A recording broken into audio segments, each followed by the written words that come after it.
Hello, this is Shadow on the Bountiful Chest, and today I'd like to talk to you about SplatBooks. That was shiny. These are essentially all sorts of information. We do get something like that these days.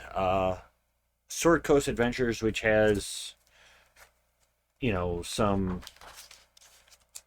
player options for specializations, all sorts of background fluff, which I almost want to say, why do we need so much official background suggestions?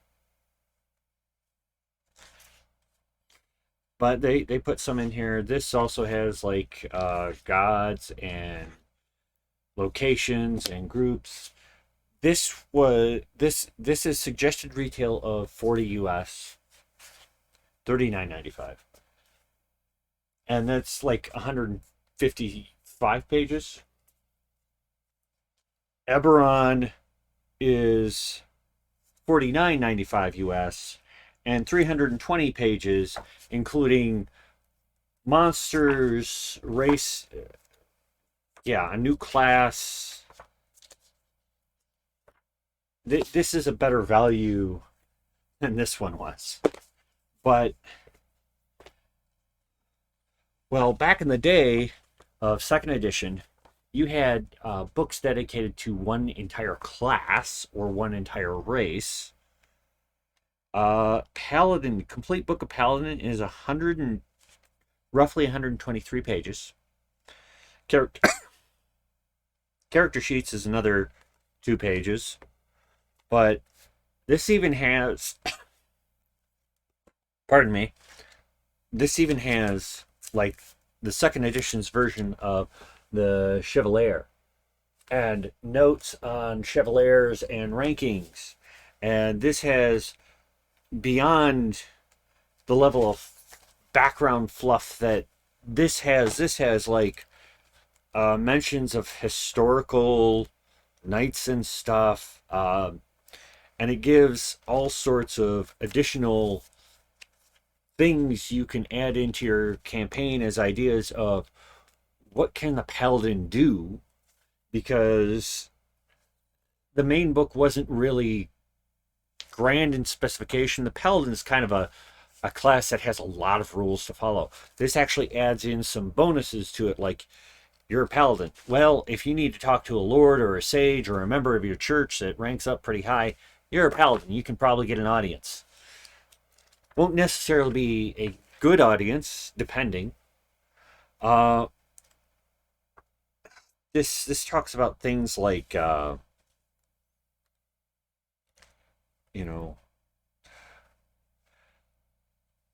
diagnostics, jousting, law, oratory, poetry. This had quite a bit of information back in the day.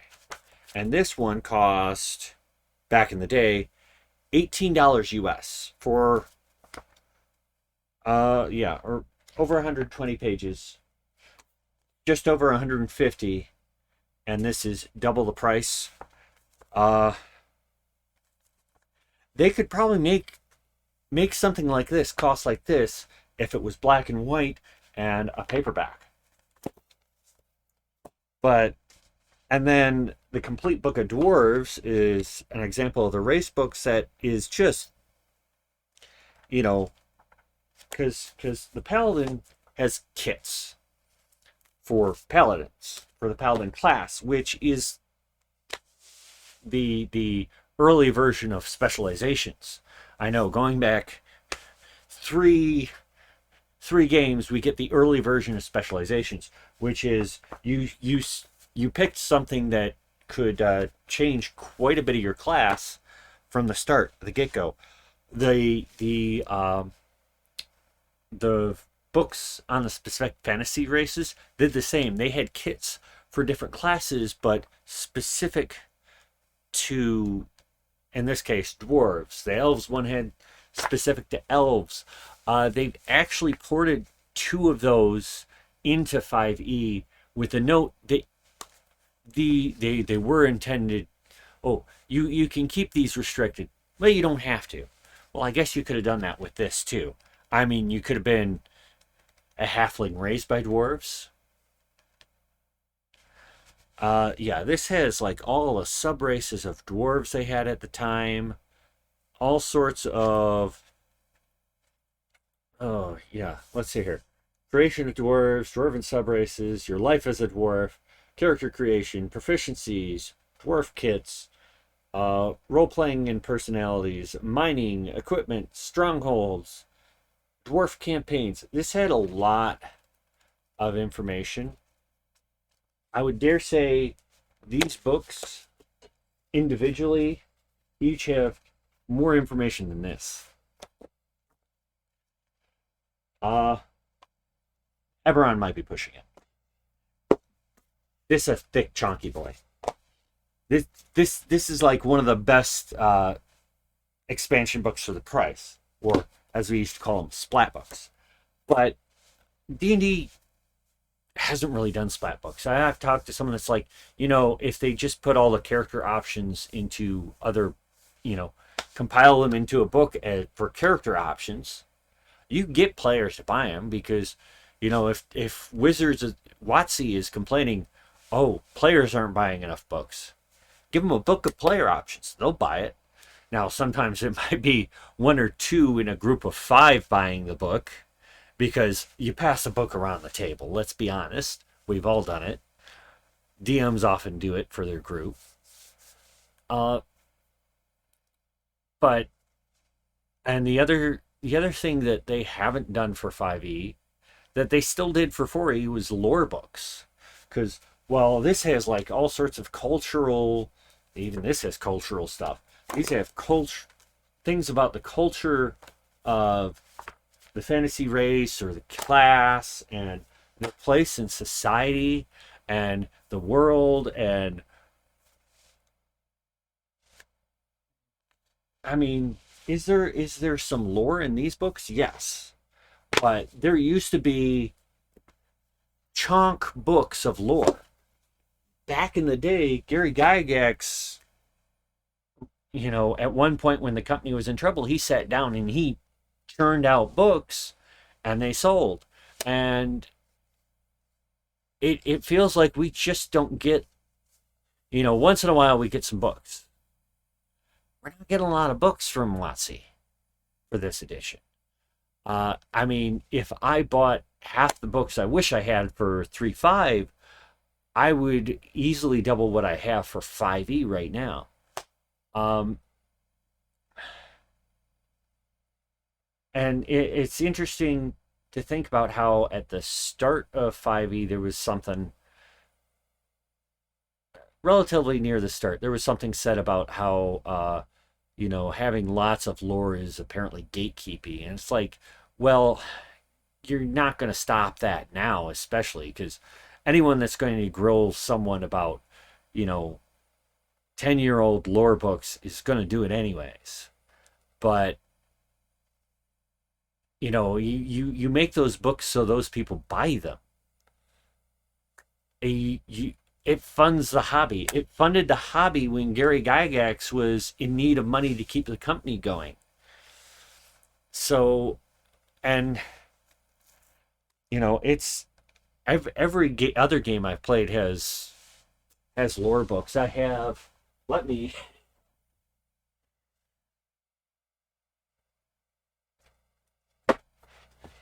This is actually, I think this was one of the biggest power creep books. I don't know.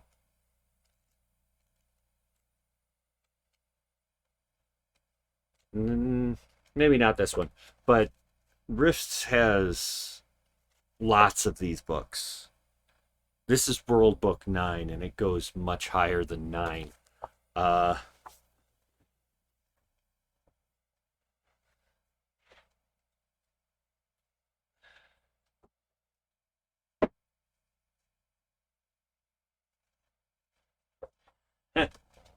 Here's World Book 17, Warlords of Russia. And all of these books have gear, characters, monsters, character classes, all sorts of lore, and but it still has plenty of full player options. All this one has a lot of cybernetics, and sadly, these, I feel like, except for a few books that people know have the best specialization for a class, people aren't too excited about these as players. This was exciting as a player because it had so very much that wasn't covered in player's handbook, and you could just alter the state of your class choice and just add so much background to your character. And I feel like that's been forgotten in 5e. And I think that's a failing of management. They didn't want, they've made some settings, but they've avoided having hard, heavy settings books, which, this is setting, but this is also like character options and such. But it feels like you could have split this in half, and one half could have been tripled in size to be a full setting book, while the other one being a player option book. So I really wonder about the direction 5e did take, and how much has been left on the cutting room floor that's never seen the light of day, even in Unearthed Arcana.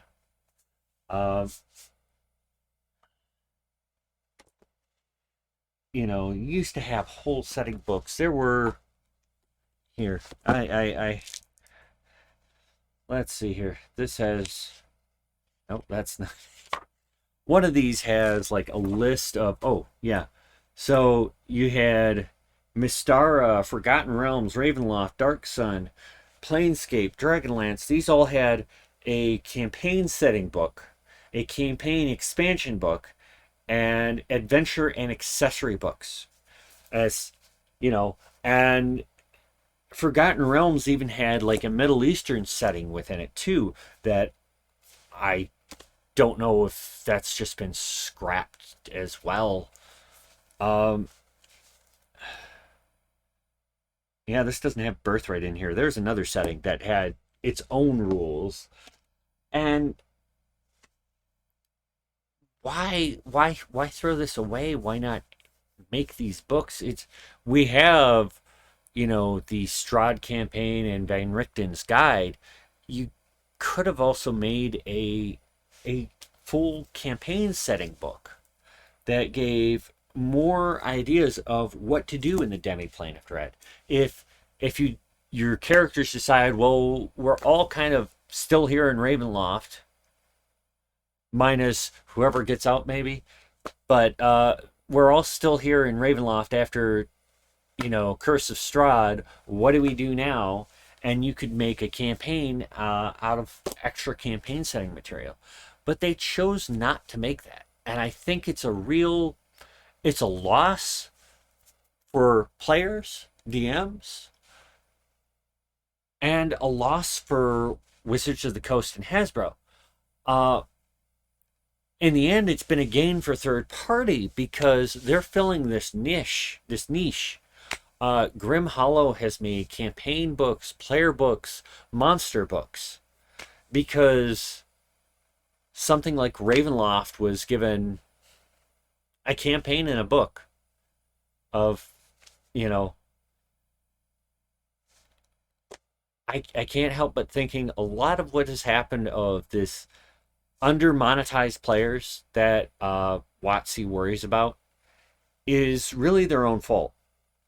Anyways, that's enough for me. You can probably try to find these on eBay. I I wish I had more of these. I have an elf one floating around somewhere. I have the fighter. I've seen some of the others. They're neat books. Um, there, there was even one that was a complete book of humanoids that covered a whole bunch of different races. That a few you might, or I don't even think have made it into 5e, and just neat stuff. Anyways, that's it for me right now. I will be trying to make more videos.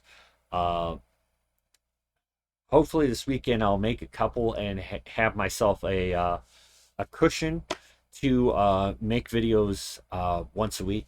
I'm hoping to shoot for that. If you like this video, please toss me a like, subscribe, leave me a comment, what you'd like to talk about, what you thought about this video, and if you dislike it, downvote the hell out of it. I'll see how many people actually respond. Thanks, and just keep rolling.